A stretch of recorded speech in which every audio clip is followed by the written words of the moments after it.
Gampang itu. Dan sebenarnya buat saya termasuk yang pernah datang kepada Pak Jokowi dan mengusulkan agar setelah 2 kali pertarungan terbuka dengan Pak Prabowo, di bawah itu efeknya itu berdarah-darah, saya bilang, ada baiknya sekarang direkonsile Pak Prabowo ikut masuk ke dalam pemerintah sebagai satu rekonsiliasi. Wakil Ketua Umum Partai Gelora Fachri Hamzah membuat polling Twitter di akun resminya terkait figur calon presiden atau capres yang paling banyak dikhianati. Hasilnya, figur Prabowo Subianto yang paling sering dikhianati. Polling Twitter itu dilakukan Fachri Hamzah lewat akun _IMoveOn 2024. Pada polling Twitter itu, Fachri Hamzah menyertakan keterangan dari figur di bawah ini mana yang paling banyak dikhianati. Ada 3 figur dengan inisial yang ditampilkan oleh Fachri Hamzah, yakni PS, GP, dan AB.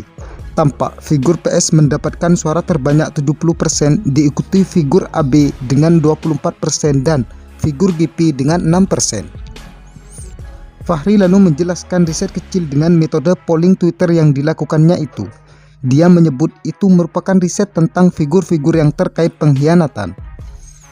Itu riset kecil saya tentang apa yang dipikirkan netizen soal figur-figur itu terkait pengkhianatan.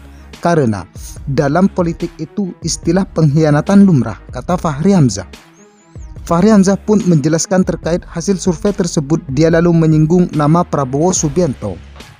Saya memang punya dugaan kuat bahwa pada akhirnya semua salah paham kepada Prabowo akan mulai hilang dalam pemilu ini, ucapnya.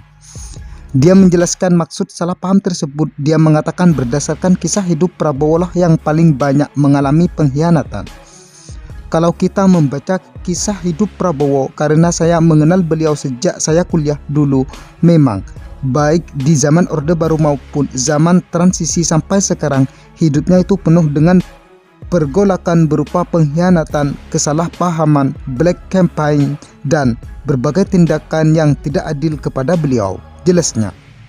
Meski begitu, menurutnya saat ini banyak orang semakin paham jika sosok Prabowo bukanlah seperti yang disalahpahami selama ini. Mungkin karena orang mulai paham bahwa Pak Prabowo tidak seperti yang telah disalahpahami selama ini, tuturnya.